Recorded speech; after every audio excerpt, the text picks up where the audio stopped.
Hey everybody, welcome to Hump Day Hangouts. Today is the 23rd of February 2022, and we have got episode 380 coming at you. So hopefully you've got some good questions and you're ready to get them on the page, because I'm checking it out and it looks like we already got a bunch of questions. So I will say that if you're watching this live and you got a question, go ahead and pop it on there. If you're not watching it live, just wanted to say too, you can always go over to semanticmastery.com/HDHO or /HD questions and pop your question on there. We know not everybody, unfortunately, can join us live all the time. But that way you can ask questions ahead of time, then subscribe to the YouTube channel, and then you get updated when the new Hump Day Hangout replays are posted, and we then chop up all the questions into bite-sized little pieces so you can go in there and get the answers that you need. So now that I've got that out of the way, wanted to say hi to the guys real quick, couple of quick announcements, and then we will jump into your questions. So Chris, how you doing today? Doing good. Bit tired, but yeah, lots of work going on here. I'm super excited what we've coming in store. So yeah, stay tuned. Other than that, weather has been spring-like, so nice, sunny. Can't complain. Like sometimes it's rainy, but it's lovely outside. Can highly recommend it at the moment here. Nice. All right, Bradley, how about you? How you doing? Good. I agree. The 76 degrees outside right now in What? Virginia. It's fabulous, man. I went to the park for about an hour just to get out and soak up some sun after being like in my little cave here for the last 3 months. You know what I mean? It was really nice to get outside. So, and it sucks. Well, I'm at a point right now with the link building business that I've got a lot of it outsourced. Well, team members managing stuff. So even though it's still a lot of work, it's at a point where I can take a little bit of breathing room just in time for spring. Yes.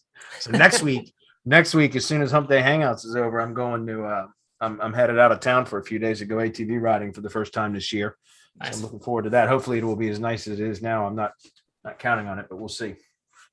Nice. ATV is better anyways when there's like a little bit of wind and like a couple mud pits right through. Well, it would be nice if it was this warm, but I'm not going to hold my breath. It could also be 20 degrees a week from today. You know what I mean? Definitely, yeah.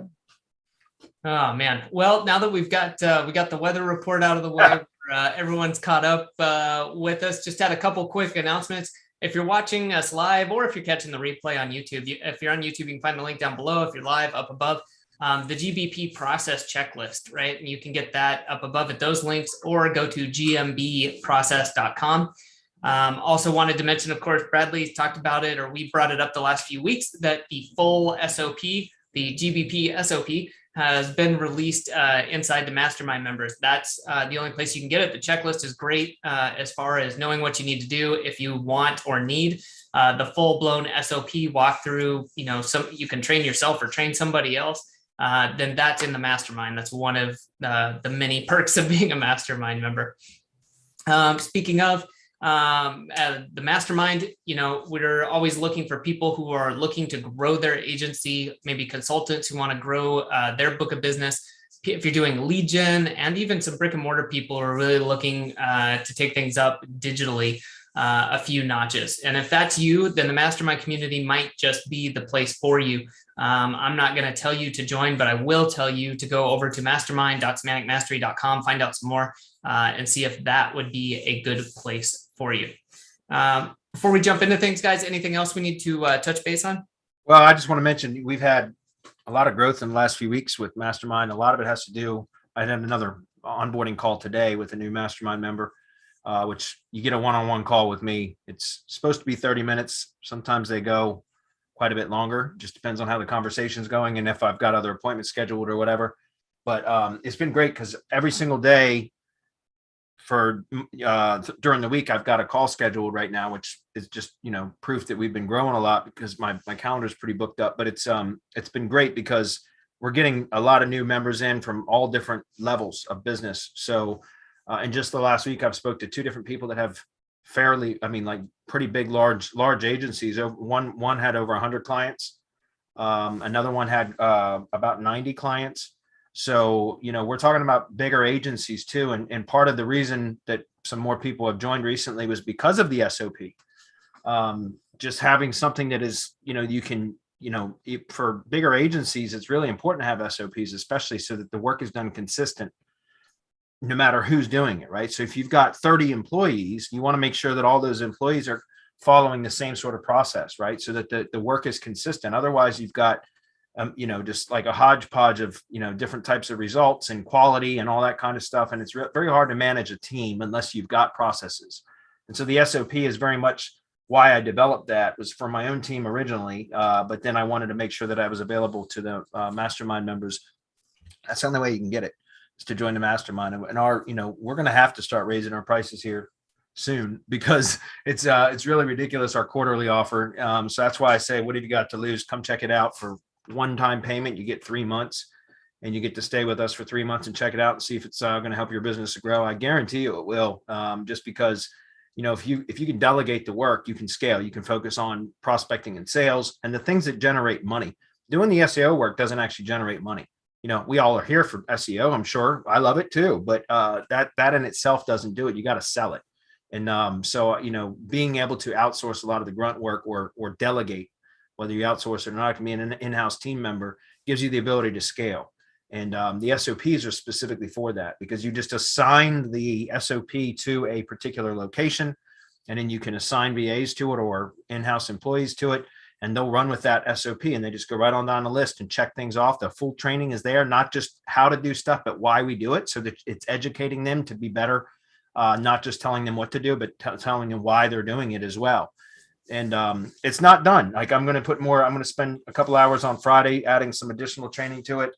Then I'm going to start next week on the tier 1 link building, tier 1 link building module. And once that's done, I'll add the tier 2 link building module. And then I plan on just adding other stuff that's not necessarily specific to just Google business, but to just the SEO stuff that I'm doing in my own business. Like a lot of the link building stuff that I'm doing, hunting down domains, checking for spam, all that, rebuilding domains with relevant content, how to train a team to use the tools to create relevant content. All that kind of stuff I plan on adding into the SOPs to just make the value incredible for our mastermind members. So come check it out. Danny, let's get into it. I'm just pulling it up and making sure I didn't miss anything. But yeah, we got a bunch of questions to go through. It looks like Heath is up first. So Bradley, I'll let you share a screen and take over. Let's get to it.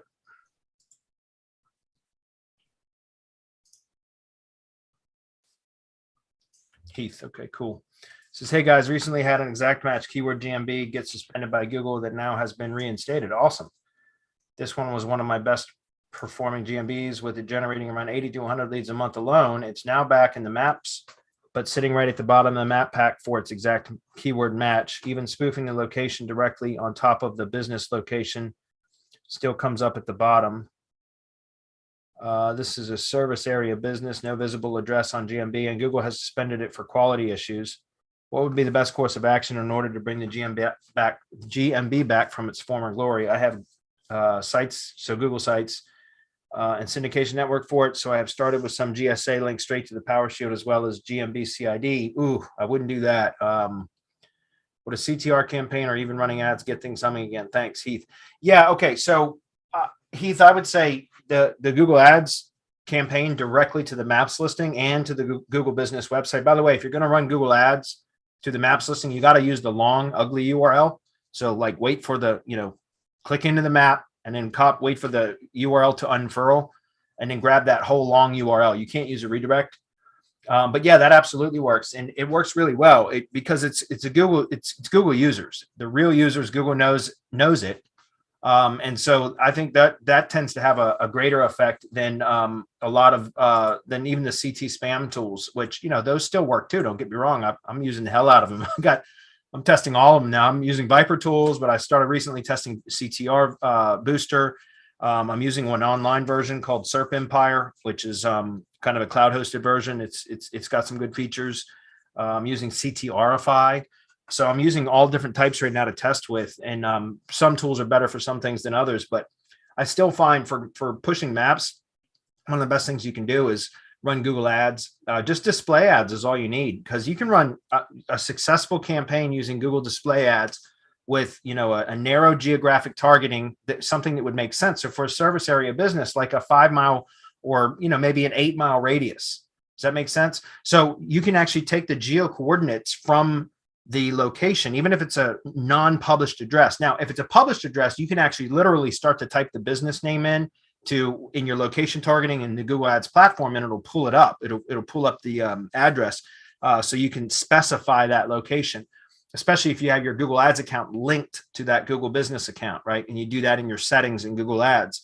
But even if you don't do that, you can just take the geo coordinates, so the latitude and longitude of where the location was registered, and you can drop that in as the location in Google Ads, and then select radius targeting. You drop that set of coordinates in, and then you can set it out for 8 miles or something like that, which whatever makes sense for that particular type of service area for that business. And then that becomes like all the clicks that you get are coming from within that radius targeting, right? So those are local IP clicks. A lot of them are going to come from mobile too, which is even better, right? And so those are like local IP type of clicks or signals that are going to go directly to the map or to the Google business website. Do both, right? Set up 2 separate ad groups. You got one that goes to the map, one goes to the Google business website, right? And those are fantastic ways to get really good. And you can run a campaign for like $2 a day, which is $60 a month. It's really inexpensive, and that's all the traffic that you should need to kind of help push that. I think it's one of the best things you can do. You can also set, depending on what kind of service it is, there's in-market audiences or in-market segments, as it's called. So some of those are, predefined audiences. So those are people that Google has determined are likely in the market for those types of services. So for example, there's home and garden services, and there's like roofing, home remodeling, lawn and garden services, several things like that you can select from. That's specific kind of for my industries, but you can also what's called a custom segment or a custom intent segment, where you can take just a list of keywords that the prospects for that business that you're promoting for that GMB would likely be searching for in order to, they would be in the need of that type of a product or service, if that makes sense. So for example, in my case, because there's not a specific tree service in market segment, there's lawn and garden services, and that works okay. But I like to create what's called a custom intent segment, where I'll go out and I'll just grab I've got a pre-built list that I use now all the time, but it's like over 120 some keywords that is like tree service near me, tree removal near me, the cost keywords like tree removal cost, average cost to remove a tree, like those types of search queries. And I put those in there. And what that does is when you create a custom segment, you set up an ad campaign, it takes a couple days for Google to start filling that bucket with people that meet that criteria, if that makes sense. So these are real Google users that Google starts to monitor, because you've created this bucket that you say, I want Google users within this specific geographic area that have searched for these types of keywords in the last 30 days or so to be placed into this bucket so that I can serve ads to them. Right. And so those are some of the best kind of, click-through signals that you can get, because they're real Google users. And so that's one of the things I would recommend for sure. If you want to do a bunch of spam links to your Power Shield, so your SEO Shield, to your G site and all that, go ahead. For years, that's all I did too. I don't recommend that anymore. I personally don't do that anymore. I try to build topically relevant links even to my G site now. So I'm going out and scraping my own domains. But if that's something you want to do, fine. I highly don't recommend you don't build bulk spam links to your CID URL. Here's why. Nobody builds links to that URL except for SEOs. Like, think about it. No layman or civilian, right? No normal person, blogger, anybody goes and extracts the CID map URL, right? Nobody does that. The only people that do that are SEOs. And so the point is, it looks super unnatural to build links to that link specifically anyways. There is reasons to do it. But if you're going to do it, be very selective about the types of links that you build to it. I only use really high quality links that are topically relevant, and I typically only do a handful of them, usually a brand anchor to begin with, and then maybe a couple of target anchors, which would be keyword plus location or location modifier, essentially keyword plus city, or near me type terms. And I do that because I don't want to spam that link, because it's unnatural looking. If you want to build a bunch of spam links to a map URL, use the share URL. The share URL is a 302 redirect. So it's not, you don't pass any page rank to the map, but it's not, you got to think about, anybody that's going to link to a map URL is going to grab the share URL, that short URL. That's the 302 redirect. And so what it makes sense to build links to that, even though it's a 302 redirect. And then also traffic signals, if you're going to do like CT spam tools instead of just Google ads, but like using a click-through rate manipulation tool, again, Viper tools or any one of them, the share URL is actually the better URL to run traffic to, or click-through traffic, so referral traffic, if that makes sense, because that's what Google's expecting to see click activity on, is that share URL, not the CID URL. Again, there's reasons to use that CID URL. It's like it's got the machine ID, right?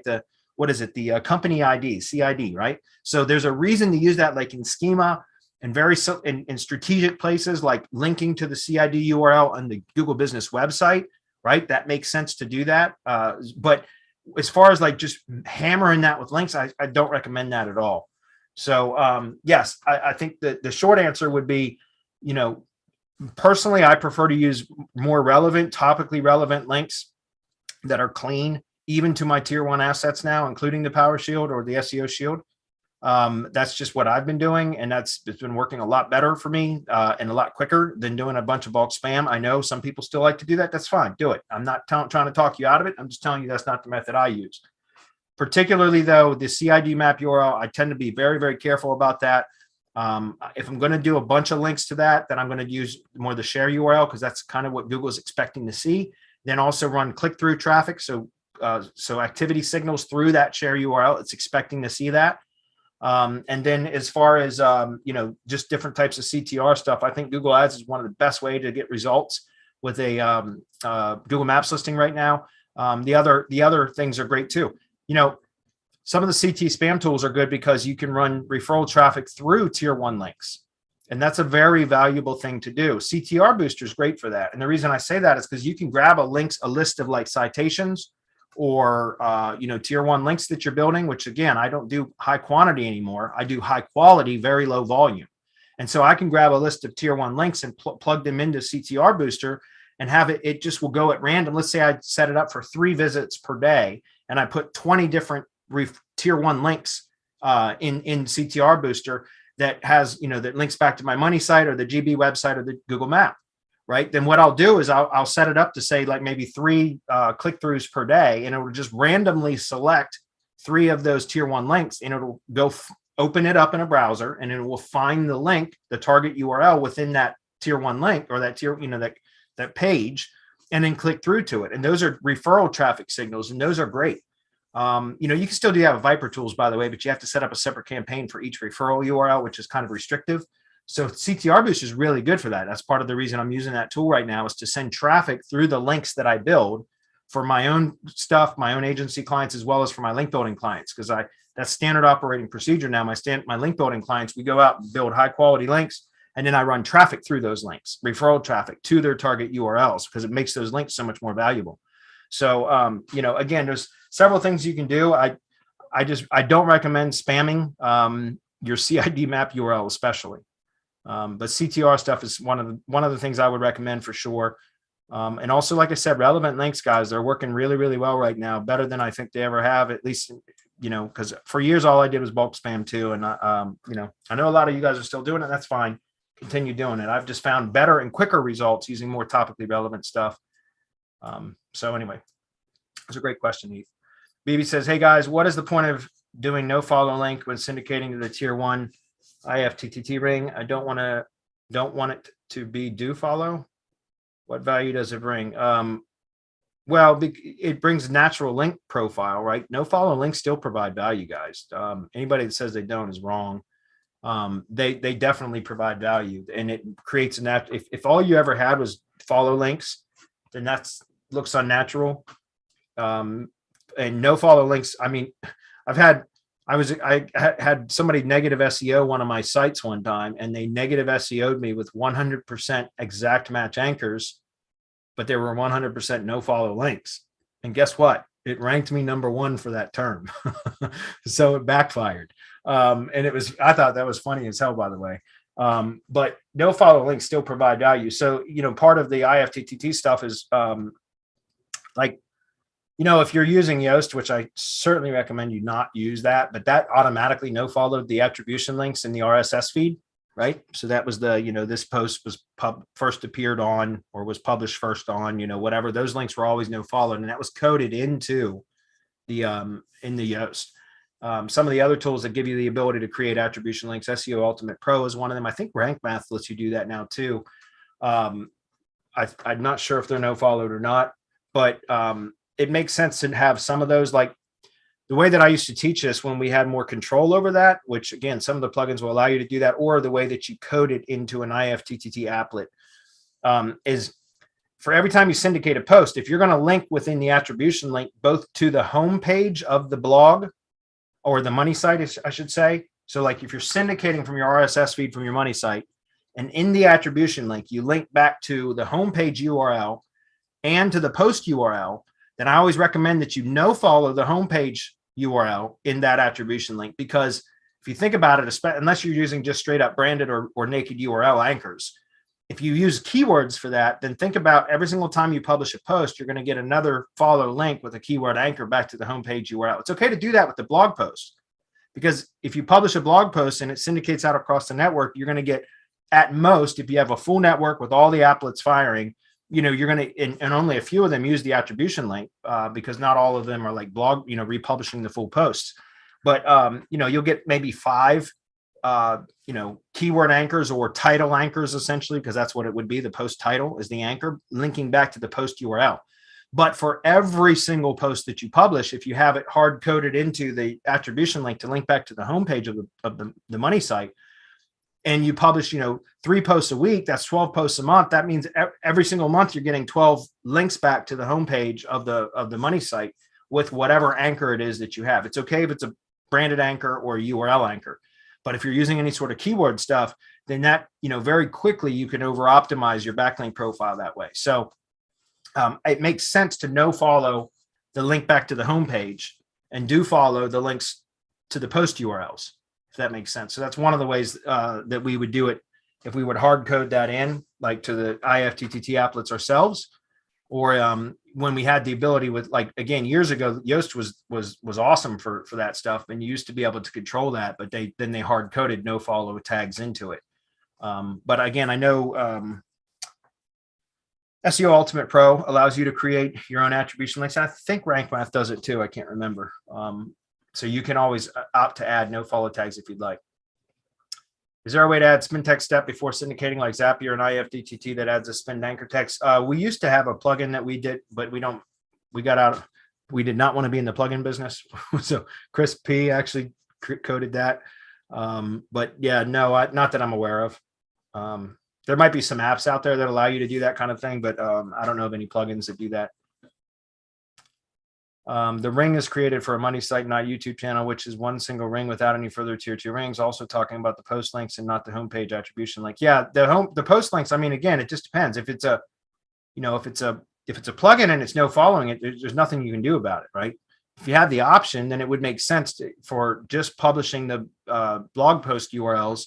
I'd keep them as follow, because again, let's say you're syndicating to 5 other blog sites like Tumblr and Blogger and WordPress and I don't know, Weebly, Medium. Let's just say you're syndicating to those, right?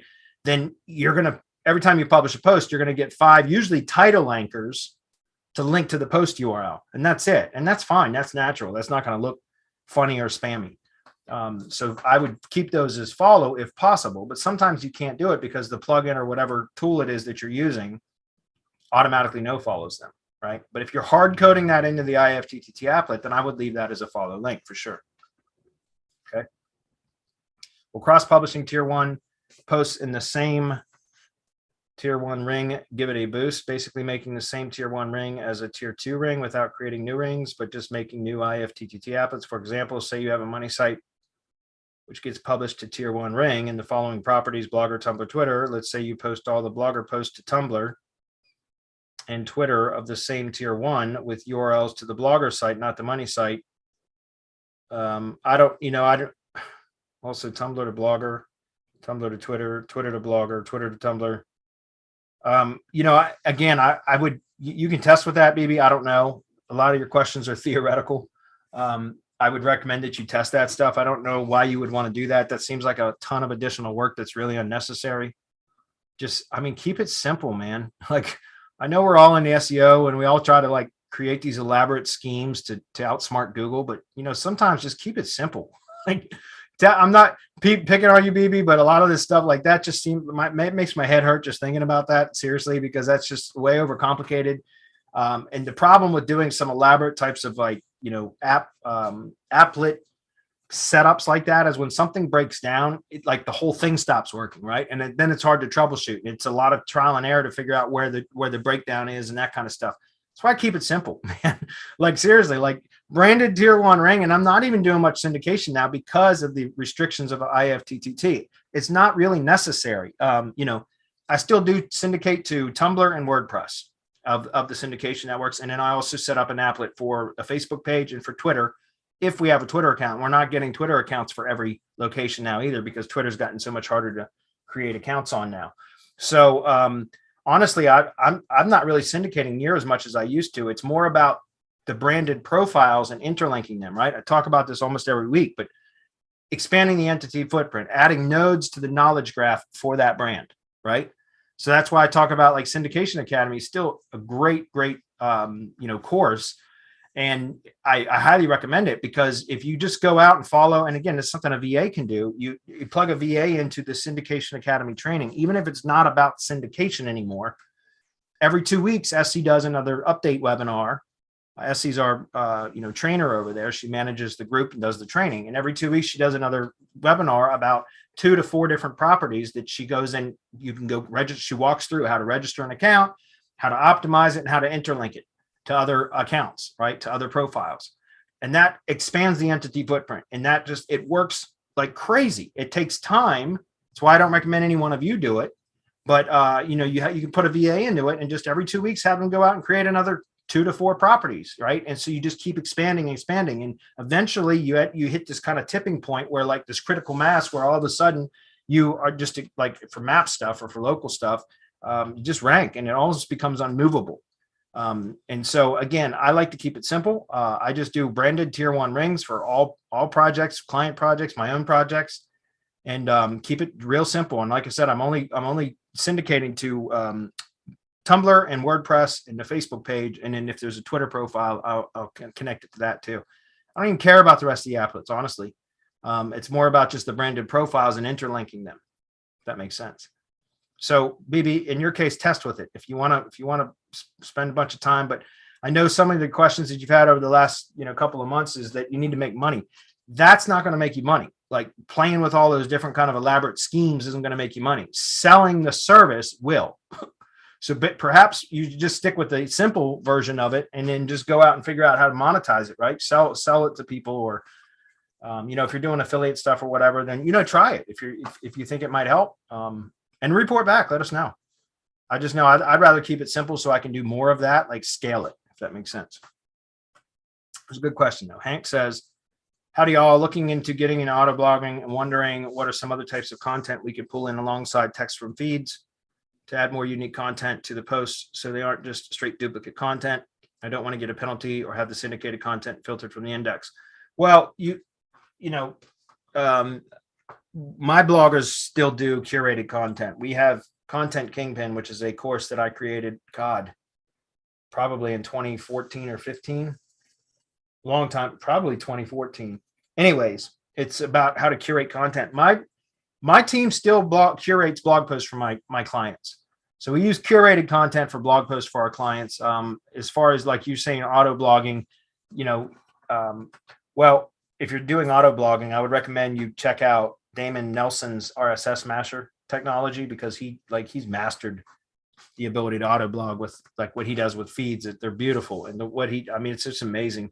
And he's got all kinds of stuff built into there, like spinners and, the ability to add like different types of content into it instead of just reposting feed stuff. So I would check into that if you're doing auto blogging. But for what we do for clients is curated posts, which is, we've got like a Feedly Pro account, and it teaches us in Content Kingpin, which again, it's an old course, but it's the same method that we still use today.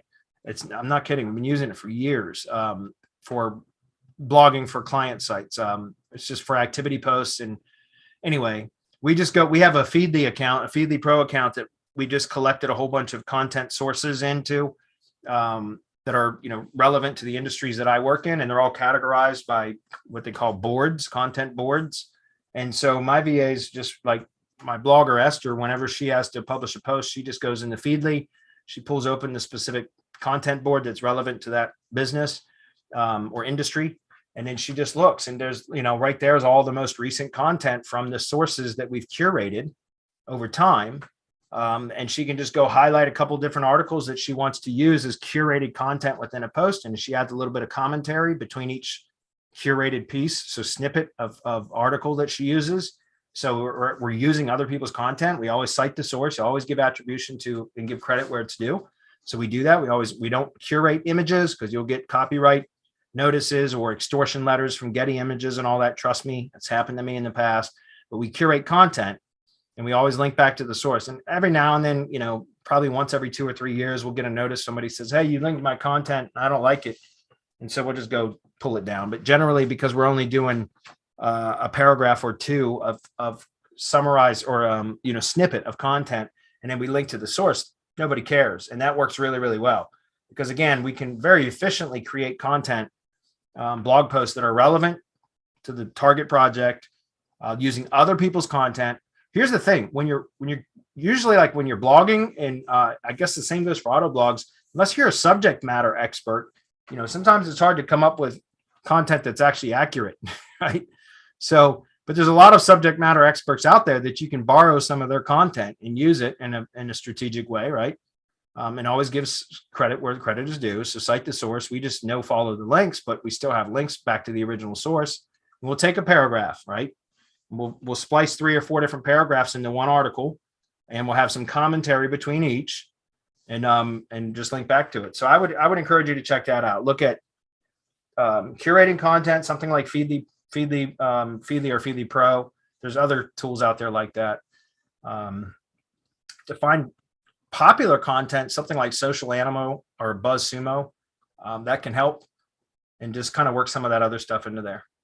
And check out Content Kingpin. It might help. I don't do auto blogging, but if I was going to, I would probably use Damon Nelson's RSS Master technology.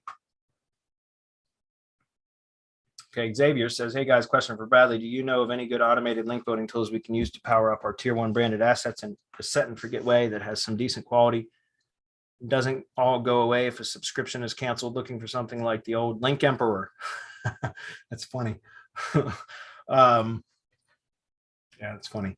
No, the only one I know of is Yive Ranker, but those are like, some people love that tool and they swear by it. I use it mainly as an indexing tool.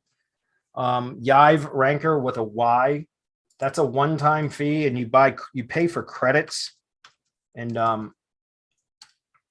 it has, it builds basically bulk spam links. They have several different like ranking schemes right here.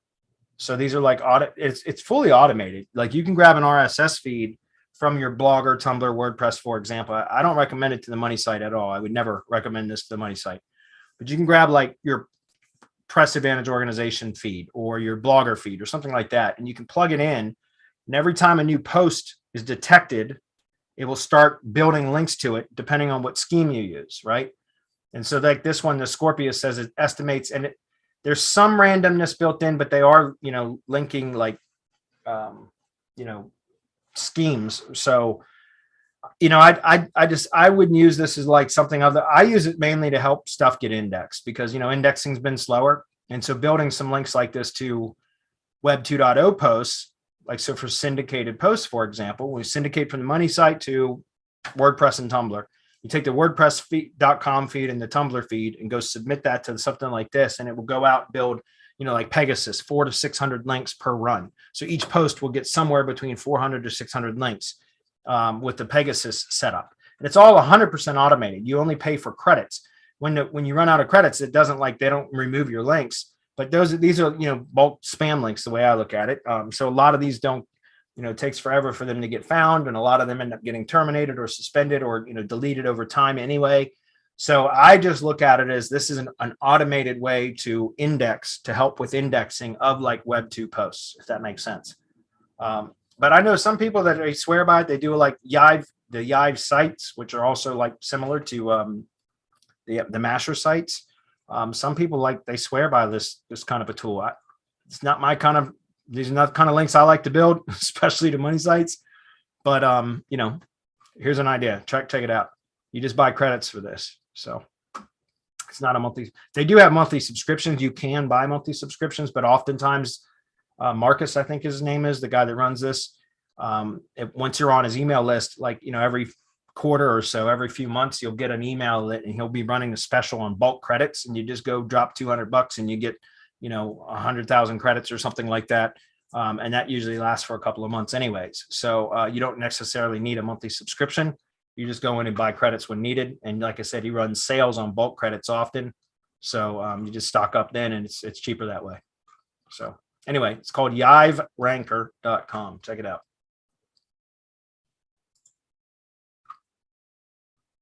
That's similar to what Link Emperor did, Xavier. BB says, I found a way to publish old RSS posts, but the way I did it got me a little bit anxious because I published or syndicated all posts at the same time to all the properties. Do you think it should have been drip fed? Yeah, but there's plugins that do that, right? Republish. WP Auto Republish is one of them. It's this one.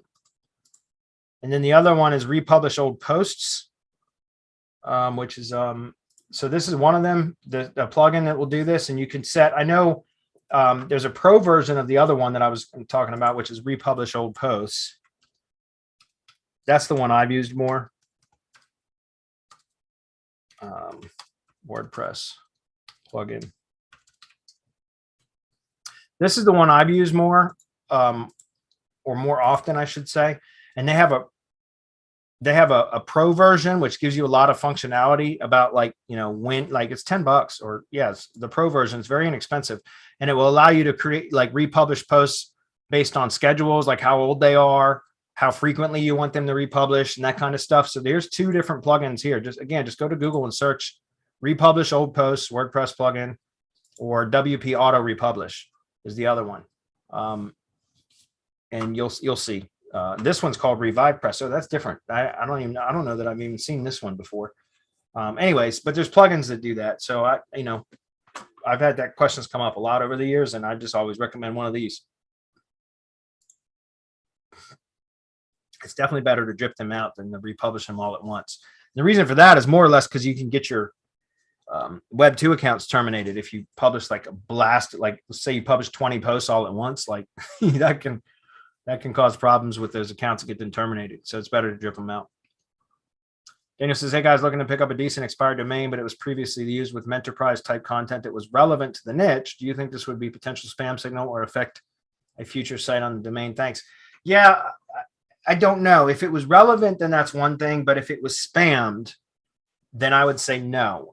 You know, that's all I'm doing now for link building. Like, I mean, I still use some providers for some things, but for most everything that I'm doing now is I'm rebuilding expired domains that I'm finding that I'm scraping on my own for that are topically relevant. And so, you know, I look at them, I'm constantly spam checking domains. And if I see that it's been registered for some Asian spam of some sort, and it might not be spam, but in my opinion, a lot of these, you know, I don't know why, but so many domains get picked up and used in various Asian countries. And I don't know why that is. It's weird. Some are Japanese, some are Korean, some are Chinese, but a lot of them, it's a lot of domains get picked up and used for a year or two, and then they drop again. And you'll go look at the history, and there'll be some sort of like Asian sites, Asian characters and stuff on them. And again, various different countries too. It's interesting.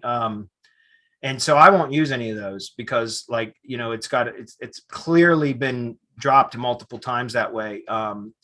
If I find some, and there's also PBNs, you also find a lot of sites that have good metrics. I just go on topical trust flow metrics. That's all I care about, really. Trust flow and topical trust flow is the only metrics I give a shit about. I don't care about referring domains. Well, I always look for a minimum of 5 referring domains, but I don't care about domain rank. I don't care about MOZ and DA and PA. I don't give a shit about any of that. I care about relevance. So I look at trust flow and topical trust flows, particularly topical trust flow. And I'll go look at those domains and spam check them. And I'll see if they have I go through a whole process. I teach this in the mastermind, by the way. I've been teaching a lot about domain building in hunting for domains, scraping what I call crawl targets, spam checking, all that. I do a lot of training on that in the mastermind. But what I do is I look at it if it's relevant content, but like sometimes you'll see PBN stuff, which means like originally it was a for me, I'm always searching for local business stuff, right? So I'll find a local business domain that had been used as a local business site, and then it was dropped, and then it was picked up by a PBN builder, somebody that built a PBN on it, that might have still used it for the same topic, but they put dozens and dozens of articles on there, and then they dropped it again, and it might have been sitting, you know, available for the last year or 2 years or whatever. If it's been recently spammed, I won't use it at all. If it was, when I say spammed, I mean, even if it was topically relevant, but they published a bunch of articles on it and then it dropped again. Why? Why did it drop again? Like, what was the reason for that? Was it de-indexed? There's a period of time that goes by where even if it had been de-indexed, it can re-index again. I know that because I've actually gotten a few domains that had that issue. So they can be used. I would just, you know, just be careful with it. What I was getting at to answer your question, Daniel, is I like to use those that are questionable, that I'm not 100% comfortable using for like a money site or for a tier 1 link to money sites. I'll pick those up for tier 2 link rebuilds, if that makes sense. If it was relevant, if there may be some signs of spamming but still topically relevant, then I may pick those up. If the metrics are good, meaning the topical trust flows in the appropriate category, then I might pick that up and use that as a tier 2 rebuild. So in other words, I'll rebuild that with relevant content and use that as a tier 2 link to a tier 1 asset or to a tier 1 rebuild, if that makes sense. I only like to use clean domains with clean histories for tier 1 links. And I'm not using them to rebuild money sites. I'm using them to rebuild for tier 1 links to money sites and to Google business sites and Google Maps.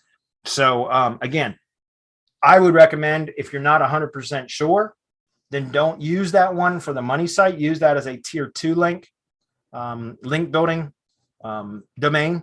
And I don't build PBNs. I'm building single site, like single page sites.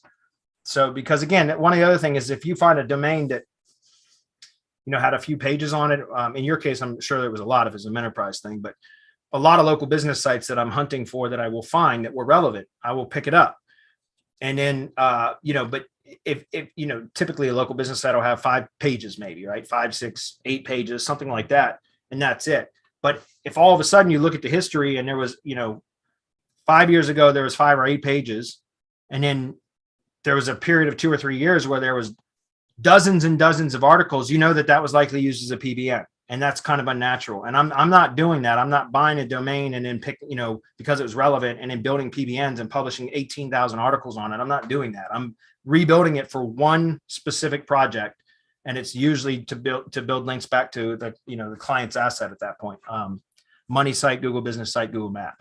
So Daniel, I would recommend that you, for something like that, if it's questionable, pick it up if it was still relevant, and use it as tier 2.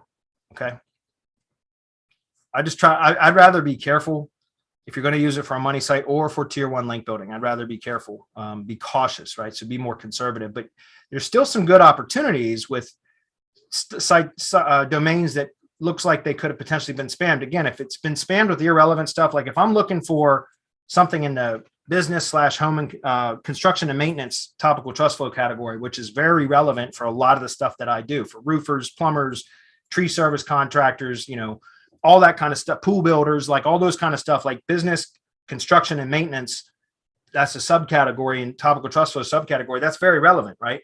So if I pick that up and you know, pick up a domain like that had been used for, I don't know, for like a pest control company or something like that, then, you know, that's going to be relevant to any one of those types of businesses that I just mentioned, right? Even though like maybe it might not be used specifically for a pest control tier 1 link, like in other words, like to link to a tier 1 or a pest control company, but I could use that as at a tier 2 to power up one that I could find specifically for pest control, for example, right? Or for whatever target asset I'm going to be linking to.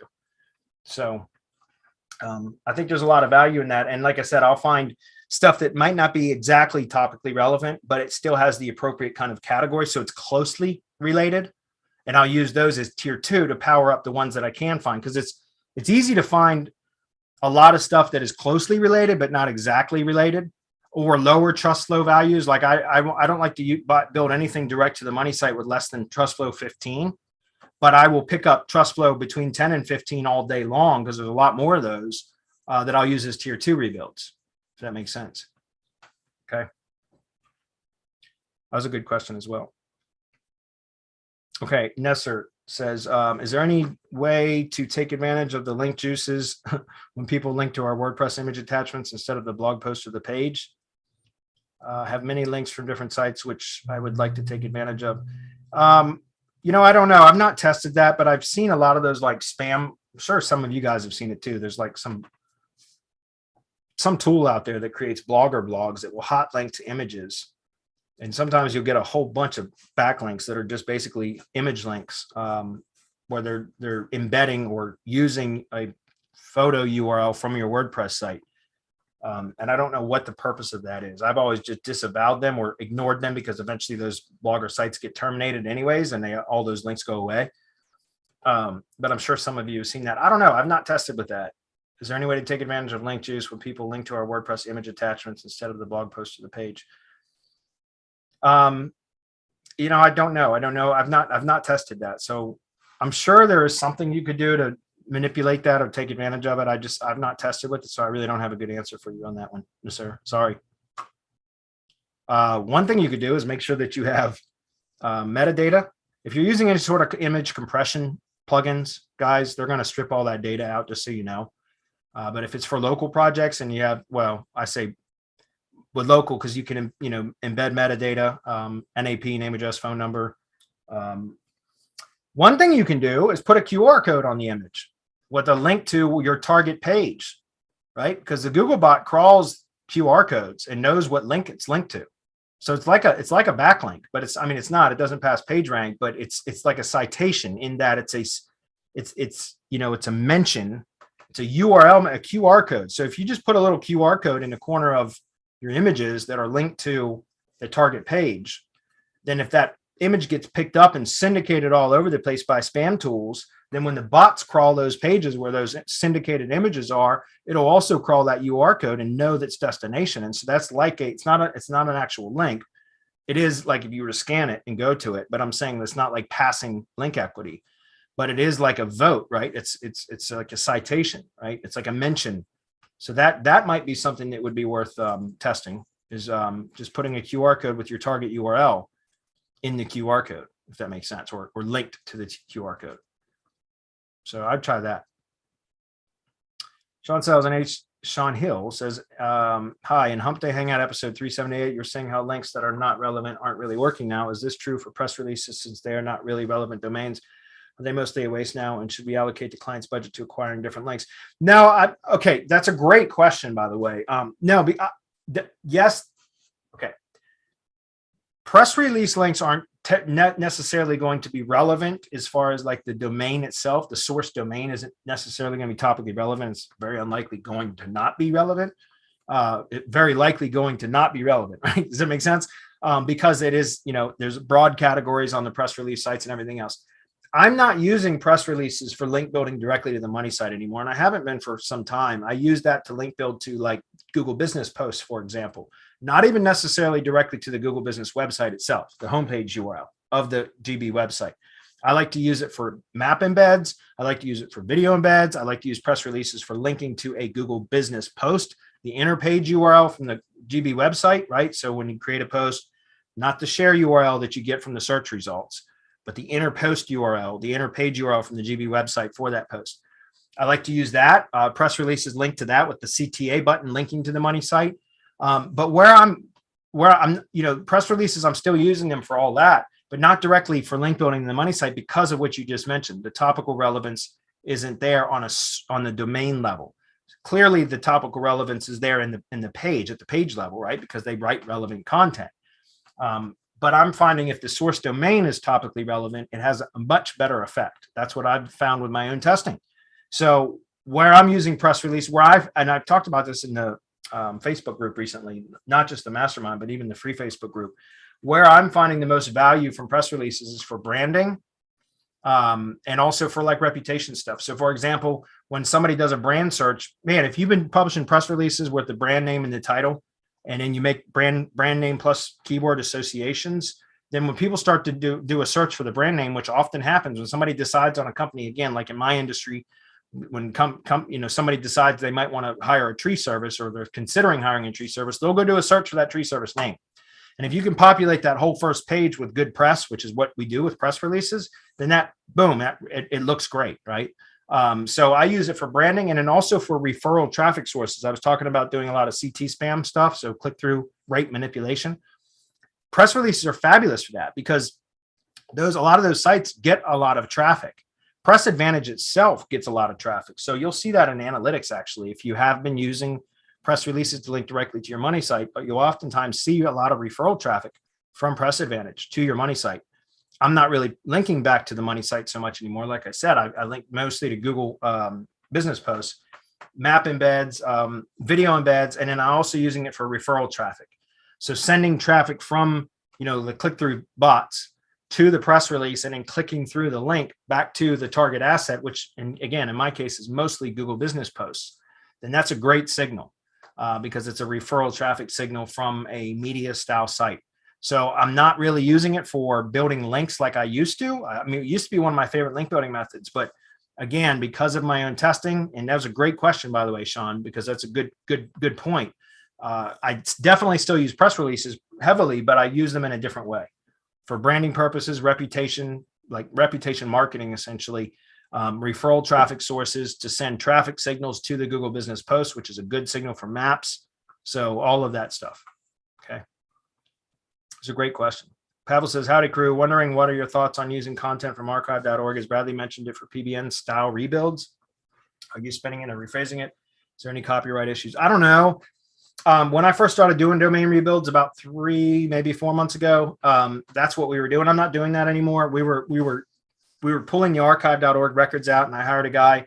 He works for me now, Neeraj. He's great. He's in India, but we were basically pulling the archive.org records, and then he would clean up the code, because there's a lot of bloat that archive.org records puts into the code, and he would clean all that up and then modernize the sites. Because if you've ever done a rebuild from archive.org records, you'll know that a lot of times those sites look like they were made in 1995. They look terrible. Like I said, there's a lot of bloated code. So he would go in and modernize all that stuff, strip out all the bloated code, and then turn it in like HTML5 standards. So they would look great and everything, but it would be the same content. And I was doing that mainly because I wasn't sure what I was going to do with those rebuilt domains. At first, I thought I was just going to go in and inject an article of relevant, not an article, but a paragraph of relevant content, and then have, embed my link. So place my link so it would be a contextual link within, that's why they call it a contextual link, within relevant content on those site rebuilds, so that they would pass manual review.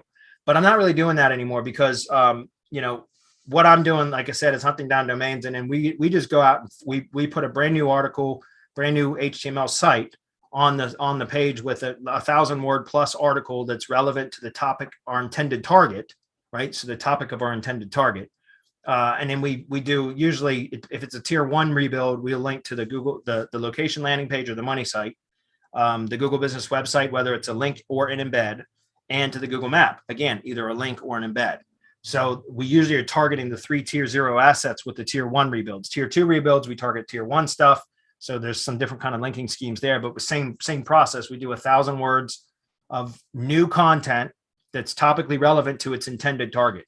And like I said, I've got the HTML builder that was doing all the archive.org rebuilds for me. Now he's got a whole bunch of HTML. He does a great job, but a whole bunch of HTML templates that he uses. So we're like, almost every site is different. And that's what I'm doing. I don't know about copyright issues. I was building them originally using that content, but just to get them re-indexed. And then I was going to go back and just basically hack in, put a paragraph of text in there. But since then, like I said, that made it too hard to kind of scale. It is actually easier just to go with the process that I've developed now, which, like I said, I'm still the one hunting the domains and picking them up. But as soon as I do, and I get them into the host, then they go over to my content team. My content team develops all the content and actually does all the HTML, like the linking and or embeds within the article. and then they tag Neeraj, who then goes and does the build. If that makes sense. So kind of got a nice little process going. I've still got to get somebody that does the hunting for me. So I don't recommend doing that. I mean, you can do that. But again, a lot of those sites need to be cleaned up and fixed because they're broken when you download those archive records. Chris, were you going to say something? No, good. Like with the fixing and stuff, like sometimes it just works out to just export it and clean it a little bit up. But yeah, there's nothing holding you back to just like rebuild the site, put the content up, and I don't know, use a page builder like Convertri, ClickFunnels, or something like that, or just a simple WordPress theme. Drop it back up, improve it a little bit, add a couple of blog posts, and get it going again. Yeah, yeah. Like I said, we found it's just more efficient just to start like just with our own content. My team develops the content and they send it over to the builder. Already HTML formatted, like the articles, they put the articles in HTML format with the embeds and or links already placed in the articles. So then he does the design and just copies and pastes that content in the design. Boom, it's published. It's good to go. So also makes total sense. Like, so for example, if a company or like a blog or something like that does a redesign or like a relaunch, that's exactly what's happening there as well. Yeah. We're almost out of time. We got room for a couple more, and we're almost done too. So that's perfect. Jim says, "What's up, SM? I was wondering how often you've had a Google account banned from using drive stacks or on them, or due to the link building to the stacks. I've seen people claim they put up 100 solid stacks on a single Google account. That seems like a disaster waiting to happen. Have you had many banned or removed? Thanks. No, but interestingly enough, in just the last few weeks, I've seen more and more Google accounts start to get locked, but I've been able to recover them. So it's really interesting. One of my link building clients actually just earlier this week, I was doing my analysis for them because I do a monthly report and a video analysis for those that also bought consulting. And I've noticed that his G site was down, and I mentioned it to him. I was like, dude, I don't know if you can recover this, but your site and your stack are down. Excuse me. And unfortunately, he was able to get it back. And I've been using another provider for G sites and like simplified drive stacks. They're just one-page G sites. Recently, I've been for the last couple of months now, I've been using this other provider. Anyway, what's interesting with that is every time I get those back, within about 7 to 10 days, the account gets suspended. But then I just go to this one. It's a recovery process, and it's just one URL. I just saved it in a Google Keep file, and I just go visit that one URL and log in with the details, and it recovers the account. Like every time it unlocks it, boom, it's all back up. It's really weird. I don't know why. I've just started noticing that in the last couple of weeks with Google accounts. So what I've been doing now is I've been recommending to clients and such that when we, link building clients, that when we get the G sites and stack back, to transfer ownership of the G site and the stack into their primary account, or an account that they have more control over, instead of it being that G account, that Google account that was created for the sole intent of the stack and the site, the G site, if that makes sense. So that way that, it's a lot less likely, especially if you got a Google Workspace account, if you can transfer ownership into that, or at least a regular Google account that you've had for, that is being used regularly instead of just for the G site and the stack, if that makes sense. But it's interesting because, like I said, I've been able to recover every one of them, but it seems like within about 10 days or so, those G sites and stacks get suspended. And then I go through that recovery link, and all I do is log in with the same details, and it goes through a CAPTCHA, but that's it. And once I do the CAPTCHA, boom, it says, okay, your account's been successfully recovered, and you got it back. So I don't know why. Maybe it's Google starting to crack down. Who knows? It's possible, Jim. I wouldn't want to put 100 siloed stacks on a single Google account unless perhaps it was in a workspace account, but I can't remember. I think there's some issues with transferring ownership from a Gmail account to a workspace account. I think it has to be another Gmail account. But yeah, I don't know that I'd do that, Jim, for sure. Almost out of time, guys. Okay, so Vance says, hey, Gents, Bradley recommended TechnicalSEO a while back for a schema generator, which I have been using. Have you come across a better one since then? Okay, you mean the TechnicalSEO tools? No, I mean, that's a good one. Let's see, there's a couple of others that I use. Stand by.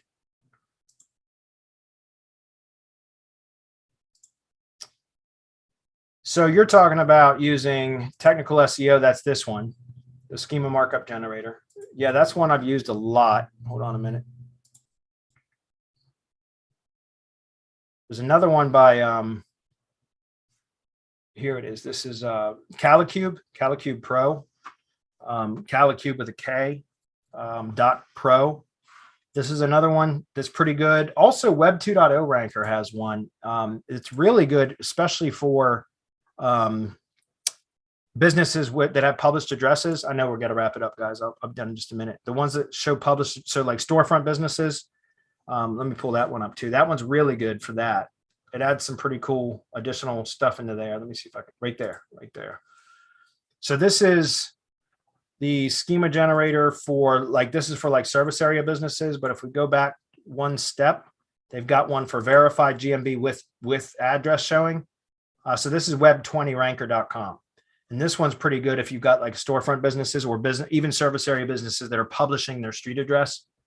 This is good too. So there's 3 of them. Calicube Pro with a K, Calicube.pro right here. This has got a schema markup generator, the one that you've been using, Merkle, I guess. And then the web20ranker.com. They've got one for service area businesses and then one for with verified business address. That makes sense. So there's a couple free ones there. All right, I think we're done. Yep. Jeff says, what do you use to identify topical trust flow? The only tool I know that does that is Majestic, majestic.com. It's my favorite backlink analysis tool. It's the one that I originally started using way back when I first started doing SEO. It's still my favorite tool today. It's the only one that I know that analyzes topical relevance of backlinks. I don't care about Ahrefs. I don't care about Moz. I like Majestic metrics. Those are the ones that I follow. So, okay, everybody. Thanks.